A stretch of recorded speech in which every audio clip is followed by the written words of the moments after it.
kind of feels like something is over. Sometimes the really good stuff begins only when something else ends. Season 3 of High School Musical, the musical, the series had quite an emotional finale, so let's break down the whole season and find out just what happened.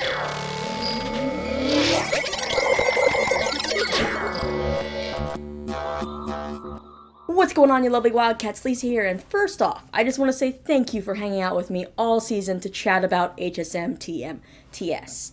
Now, Season 3 has come to a close, and even though it was shorter by 2 episodes, I feel like so much happened in these 8 episodes. So many characters got to shine this season, and even though we had to say bye to one of the OGs, I am excited to see how the show handles the crazy plot for Season 4. And if you want those Season 4 plot details, there's a video with a link down in the description, or there's a link down in the description to the video. Now, before I get into how the season ended and explain that, let's give a quick synopsis of the season so far up to this point, so that some of you who may have clicked on this video that just want a refresher going into the next season can get that real quick. Or maybe you didn't even watch this season, but you still are curious what happened. That's what this whole video is for. There are time codes down below if you do want to skip ahead to just the recap and explanation of the finale episode. Alright, let's dive into this quick synopsis of the whole season. So this season finds our campers going to Camp Shallow Lake for 2 weeks. It's kind of wild that this is a 2-week camp, but it is possible to put on a show in 2 weeks. This is the camp where Nini and EJ met, and we've heard about it before. So pretty much everyone is heading off to this camp except for Big Red and Seb, who stay behind to work for their families, and Nini, who is off to California with her moms for their college reunion. So let's just go ahead and start with the Nini update.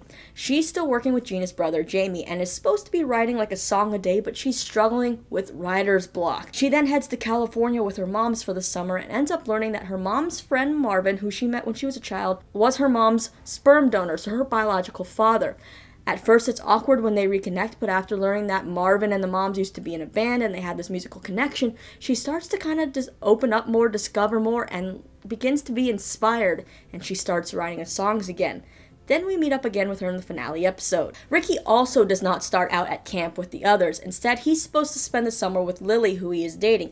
But after finding the beast's harness in her room, they break up and he heads off to camp to join the others. Now, the season ends up revolving around a production of Frozen. The secret celebrity guest for the summer turns out to be Corbin Blue, who announces that the camp has been chosen to be the first camp to perform Frozen before it is then distributed out for high schools and such to perform.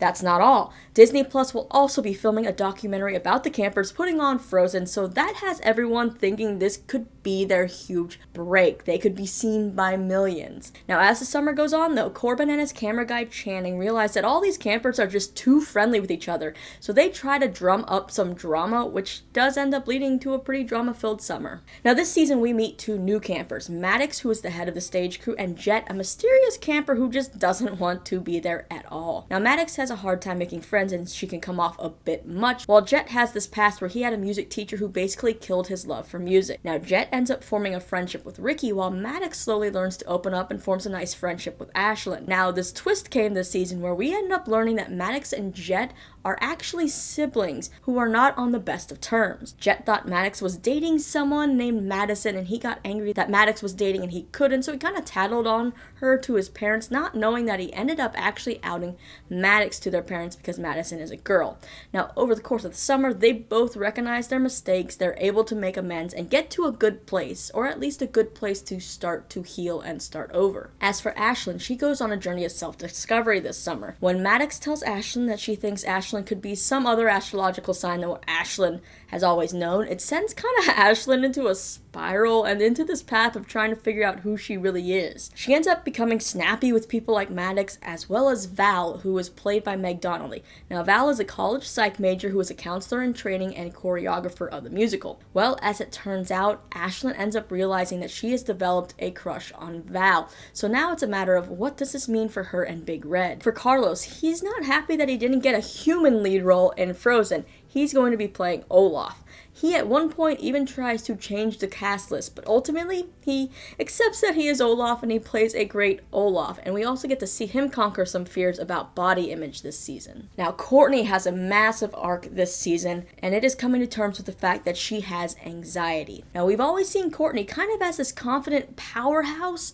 But being at camp is really pushing her out of her comfort zone, and layers are starting to be peeled back of her. She ends up landing the lead role of Elsa, but as it gets closer to opening night, her anxiety begins to get worse. She has a call with her mom during the summer, and her mom suggests talking to a therapist when she's ready, and we also see Kourtney's anxiety kind of come through when she's assigned to do the rock climbing wall during the camp's big color war tradition. Well, eventually, with her friends by her side, and after getting advice from some other characters, she's kind of able to conquer that climbing wall and then crush it on stage as Elsa, but more on that when we talk about the finale episode. Now, the majority of the summer drama, of course, comes from our love triangle of Ricky, Gina, and EJ. Gina and EJ start the summer off officially boyfriend and girlfriend, and they think they're going to be having the best summer ever, spending lots of time together, even though EJ is a counselor in training. We also have Gina, who is ready to be the lead of the musical. Well, Gina does get the lead of Anna, but EJ has thrown a curveball when their director quits and he has to direct the production of Frozen. That basically puts a lot of stress on EJ and his relationship with Gina as he is consumed by this work, and he also thinks this is his shot to impress his father. And well, unfortunately, this means EJ has no time to truly pay attention to his relationship with Gina, no matter how much he thinks he is. What this does is open up more time for Ricky and Gina to rebuild their friendship, which does cause some jealousy for EJ. Now, over the course of the season, Gina does her best to try to spend time with EJ, but once EJ realizes that this Disney Plus documentary could be his shot to prove his dad wrong and that EJ can be successful taking a gap year without going to college, EJ just gets too consumed. In fact, EJ tries to keep the fact that his dad wants to send him to school in St. Louis from Gina, but she finds out, and this causes a huge fight. We also learn that Gina's mom is moving back to town, so she'll get to be reunited with her mom. Alright, but all this basically starts building up, and when EJ breaks his promise of saving the last dance at the camp prom for Gina, they end up breaking up as Gina realizes that EJ has grown up. They're not in the same place anymore. Gina's still a kid in high school. She wants to be a kid, while EJ's now doing more grown-up things. They are just not on the same page or the same path. We also have Miss Jen, who stopped by to help EJ with his director duties and to also give the kids advice on their journeys throughout the season. Now for Ricky, over the course of the summer, he ends up realizing that he does in fact still have a crush on Gina. Unfortunately, it's just the wrong place, wrong time. He tries to hide this crush, but at some point he does end up getting caught on a hot mic when Channing is filming from the bushes as he tells Carlos he has a crush on Gina. Now, he's had a few opportunities to tell Gina the truth, but each time he's kind of realized it's not the right time and the right place. So will he ever tell her? Well, let's find out by talking about the season 3 finale titled Let It Go. Alright, so it is finally Ricky's 18th birthday. It's also opening night. Everybody basically surprises him for his birthday, including Big Red, who shows up with a cake and also catches some people off guard like Ashlyn and Maddox, who we learned in the last episode sort of has a crush on Ashlyn. Ricky asks Big Red if he brought a lotto ticket with him, which is the last thing on Ricky's bucket list, but Big Red didn't, so we have to wonder, will Ricky ever finish his list? This has seemed to be his mission the entire summer. If he doesn't finish it, he's gonna be crushed. Also, I take it back, not everyone was there for the surprise. Where's Gina? I have to say, it was kind of funny to see Big Red and Jet kind of do the whole Spider-Man pointing at each other thing, being like, who are you? Who are you? Because over the course of the summer, Jet kind of became like Ricky's summer camp version of Big Red. So where is Gina, though? She's off doing yoga by herself, and that's when Val finds her. Val's going around early saying her goodbyes, and she has to head back to college right as the show ends. Val does give some great advice, and she's almost like a mini Miss Jen. Gina, when the right person comes along, you'll know. The timing will just make sense. Did EJ say something about last night? He didn't have to. Ricky then joins them, and it seems like Ricky just wants to get it off his chest finally that this footage of him saying he has a crush on Gina is out there. But again, it's not the right time and place, and Gina thinks he's there to talk about the breakup with EJ, and yeah. It's over. It's done. I'm okay.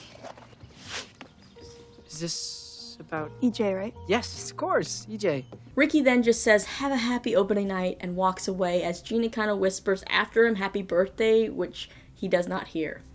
Now everyone, okay, maybe not everyone, but definitely Kourtney is anxious about this opening night, and so is Emmy, who plays the young Anna. She ends up asking Gina for some advice, and Gina says, you're never alone, theater is a family, like, You have all these people supporting you. Then Gina introduces Emmy to Miss Jen, who also departs some words of wisdom and tells Emmy, And you are a very lucky girl. Now go out there and find your voice. Then we get a beautiful rendition of This Is Me from Camp Rock, because all season we've had songs from the High School Musical franchise, Frozen, as well as Camp Rock, because this show was set in camp this season. Anyway, the song starts off with just Emmy, and I gotta say, Liamani Segura can sing her butt off. Her voice is so amazing. I wish I had that amount of talent now, let alone when I was that age. But as she sings and walks through the set, we get to see the other cast members join her. I kind of love how part of it's in black and white. We get to see everybody get into their costumes, and it really just hones in and drives in that feeling that these people are a family. Like This Is Me, you think it's about people finding their own voice, but it's also about finding your community. That's what it's kind of set up for with this version. Alright, then we have a half hour till curtain call, and Maddox tells Ashlyn that her boyfriend's adorable, and Ashlyn says the same thing about Madison, and then we have Maddox kind of saying that she has to figure out that thing with Madison, and then asks if Ashlyn has told Big Red anything about their summer yet, which she has not. Then Channing shows up just to ruin the fun, as he explains there are a bunch more cameras all around and that the show will be live streamed to drum up excitement for this documentary. So they need to make a big splash. They need to have drama. They need to make people want to tune in. But everyone is fed up with this plan. They do not want to do it, but EJ gets everyone to be quiet as he says they'll do it, and Channing walks away. As the others start to call him out, being like, EJ, why did you say that? EJ says he was just acting and they are going to do the show how they want to do it. Not if Channing has other plans. Also, I gotta say, it was nice to see Jet finally say, we're theater kids here.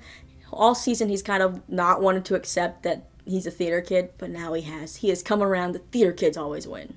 Now, as the kids get ready for the show backstage, Miss Jen is standing in the empty seats in the barn, saying a prayer to the theater gods that the show will go well, and guess who appears? Nini. She has come to keep the tradition of passing out opening night cards, which I love so much. I know we only got Nini and Olivia Rodrigo in 3 episodes, but I feel like they used her in a great way, and the closure that we get with this character, and we send her off to a new journey, I think it was done as well as it could be. Alright, so Nini fills Miss Jen in on her summer, saying that California has been great for her and her mom's, and she's been writing a lot of songs again. But one of her moms thinks Nini should go back to East High to finish school. But Nini's kind of torn on what she wants to do, and she has to make a decision by tonight. Does she stay in California or go back to East High? Now, Nini thinks leaving East High will disappoint Miss Jen, but Miss Jen is basically like, girl, there's more to life than just the High School Musical. You gotta do what's best for you. And then Miss Jen makes a proposal. She tells Nini to meet her by the fire pit. If Nini is there after the show, she'll know that Nini wants to stay at East High. But if not, Miss Jen will know that Nini has decided to move to California. And either way, Nini will be making a right decision and will always be a wildcat. And then here comes something I never thought we would hear Carlos say. I'm not ready. Dude, yes, you are. You know every line. No, I'm definitely ready for the song. I just mean, I'm not ready to say goodbye to camp. I also love we finally get to see Carlos perform a song as Olaf. He performs in summer, which is so much fun. But Channing is basically like, this show's just going way too well. Something crazy needs to happen. And he ends up disappearing. And it seems like even Corbin is fed up with Channing's crap. We then have Kourtney hiding in her bed where Gina finds her. And with Nini gone, Gina has kind of taken on that BFF role. Then Kourtney gets some advice from Alex, who plays young Elsa. Alex reveals she also suffers from anxiety and sees a therapist who has helped her a lot. And she explains that anxiety never goes away, but it's learning to live with it and kind of using it in a way to fuel you. Well, Kourtney takes that advice and then uses all her feelings to give an amazing performance of Let It Go, but of course it's not without its hiccups because freaking Channing cuts the power in the middle of the song. And you think just when Kourtney is going to freak out, possibly run off stage, she gets support from the audience who lights up the stage and she crushes the rest of that song, and you just gotta say, suck it, Channing. Now, during intermission and a big break for the ensemble, Big Red and Ashlyn have a talk.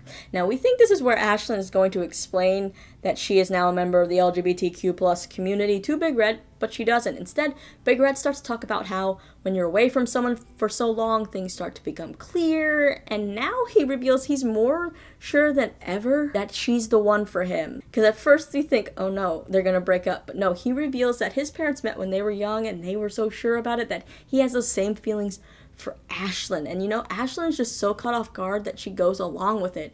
She doesn't have the courage, at least at this point. The timing might not be right, I don't know, to tell Big Red about what she's discovered about herself. Alright, so then during intermission, we have Big Red asking Ricky what it's like to be 18. I've honestly never felt like more of a kid.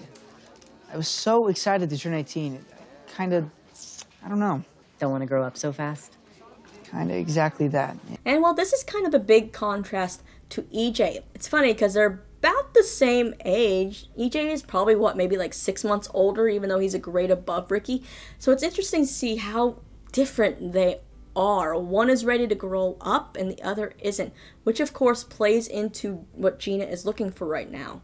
She's just a kid. She doesn't want to, grow up super fast. She doesn't want to miss out on anything. Meanwhile, EJ, she broke up with him because he's on this other path. Then before they're about to go back on stage, Ashlyn comes running out saying she got an opening night card from Nini. Nini's here? Yeah, Nini's been watching from the back door this whole show, and then during intermission, she decorates the girls' cabin, and Kourtney finds her because she didn't have to hear from Miss Jen that Nini was there. Nini's cheer from the back of the room was so loud that Kourtney knew she was there. And then they kind of talk about how life-changing camp is. And then Kourtney has to run back to change costumes, so they don't have a conversation about what's next for them. So we still don't know Nini's decision at this point. Now, with her saying that You all are. You're all, really special to me. I think I kind of had to go away and come back to see that. I feel like at this point they kind of want to make you feel like she's leaning towards staying, even though we all kind of know what's going to happen. We then get Channing on the phone with his bosses, who are basically telling him to stir up some trouble. And when Channing tries to with Ricky, Ricky stands his ground, but also lies to himself a little bit. Dude, she and I were just faking it during rehearsal, okay? We're friends. So get lost before someone gets hurt. You okay? For the first time in forever. Then Ricky takes the stage to sing Kristoff's Lullaby, which is a very fitting song as it's about, having your views of love changed by one person. And when he sings a certain line about that, he looks over at Gina. And of course, in the wings, we have Gina also looking at Ricky, but then also looking at EJ across from there. And it's still a love triangle. We then have EJ getting the courage, thanks to Val, to call his dad and to get all his feelings and his anger off of his chest. Just once in my life, I want to hear you say you're proud of me. I'm proud of you, EJ. How hard is that? Dad? Hello? Did you... He hung up. Who knew this show could get so emotional and heavy? I have to say, his dad definitely sucks for hanging up on him. Boo on you, Cash Caswell. I would be like, EJ's an adult now. Does he have money, though? His dad has money. He should take some of his dad's money and just go out on his own. Anyway, it's almost time for curtain call now, and when Kourtney asks Ricky what his opening night card from Nini said, he's kind of bummed and says that he didn't get one. Then everyone goes and takes their final bows. And then we see Miss Jen running to the fire pit to get her answer about Nini, but unfortunately Nini is not there. Instead, it's just a note. I didn't want to say goodbye because goodbye means it's over. So I just want to say thank you. Well, we see that Nini has made her choice. She is off to live in California, and it was kind of emotional seeing her get in the car and drive off to the season 1 song, Born to be Brave. I'm kind of hoping that at some point she could have a cameo in the next season, even though I know she's pretty much done with this show. Olivia Rodrigo's off doing great things. I feel like, what if they did this thing where Nini somehow gets to write a song for the new High School Musical 4, and she comes back for an episode? Can we put that out in the universe? Well, after that, everyone gathers back in the barn, and Miss Jen gets her big moment. It's a full circle moment from season 1, as Corbin goes up to her saying, I remember you from being an extra on High School Musical 1. Okay, he calls her Jessica instead of Jennifer, but honestly, it's close enough, and he says that she was his favorite extra. Now, when Channing starts to film this, Corbin finally has come around and tells Channing to get lost. Then all the kids basically deal with the fact that summer camp is coming to an end, and they're very sad about it, and it's kind of like, what is going to happen next? I feel like something is ending, when Miss Jen again imparts her wisdom, saying really good stuff begins when something else ends. Then we have Corbin leading the sing-along of every day from High School Musical 2, and everyone joins in, and then they sit around the fire pit. And if you notice Corbin's shirt really quick, there's flashes of it here, he is wearing the shirt from High School Musical 2 that he wears in the What Time Is It number. And then we have the kids finding out they are indeed trending in Brazil, and guess what? Jet found Ricky's opening night letter from Nini. It was stuck behind a couch, and inside is a lottery ticket. So Nini remembered Ricky's bucket list, and she was able to help him finish it before his birthday was over. So as much as I would have liked to have seen Ricky and Nini have one last scene together to kind of get that true closure, this was still a sweet send-off. Also, after everything that's happened with EJ and Ricky with the Gina thing, you'd think that they would really kind of be at odds and their friendship would be, in disarray or whatever, but we got these two fun moments with them. Hey, let's go, bro.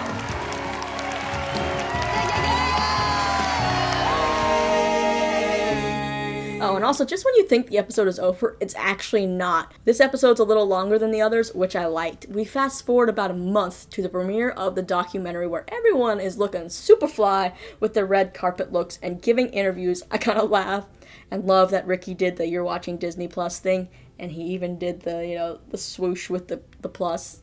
So funny. But Corbin reveals to the kids that he's about to show them the trailer before anyone else, and even he hasn't seen it. He wants to get their true reaction. Now, Channing did edit the documentary, but Channing's no longer working with them. But that does not mean that Channing did not leave without a bang, because this trailer, whoo, it's drama-filled. Yeah, I have a lot of questions about those two. I was talking about the characters in Frozen. I finally learned their names. The trailer basically does what most good reality show trailers do. It takes everything out of context, so it makes it seem like people are bad-mouthing the others, crushing on others, and kind of like that. It shows it kind of pitting Kourtney and Gina against each other. We have it trying to make it seem like EJ and Val had something going on and that Carlos was sneaking around with some camper.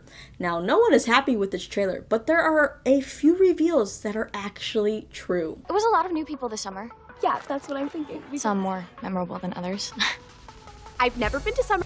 Oh, God, we should not have signed that release.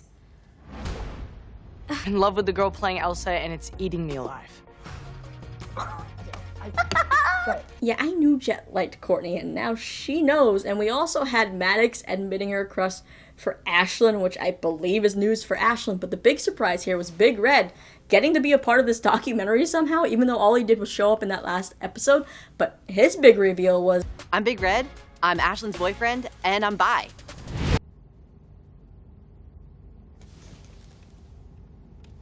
Good for him. we don't know at this point if Ashlyn and him have had a conversation about her possibly being bi or something else on the LGBTQ plus spectrum. But I gotta say, Big Red, that is one way to come out. It's also cool since in real life, Julia and Larry are both part of the LGBTQ community. Alright, but then of course the trailer did play up on the Gina and Ricky thing, and we could have had EJ just punching Ricky in the face, but I'm actually proud of EJ for how he handles this. Think we all saw this coming. I'd fake slap you, Ricky, but you're my brother. Then everyone but Gina and Ricky leave, and Gina reveals to Ricky that he was a surprise to her. Like, she never really saw it coming that he would have feelings for her and all of that. And she says there's no maybe feelings anymore. She has yes feelings for him, and now he knows where she stands. Then she says she's going to walk away, and if he stops her, that's great, but if he doesn't, she won't look back and she'll be okay with it. And, well, we finally get the long-awaited Ricky and Gina kiss.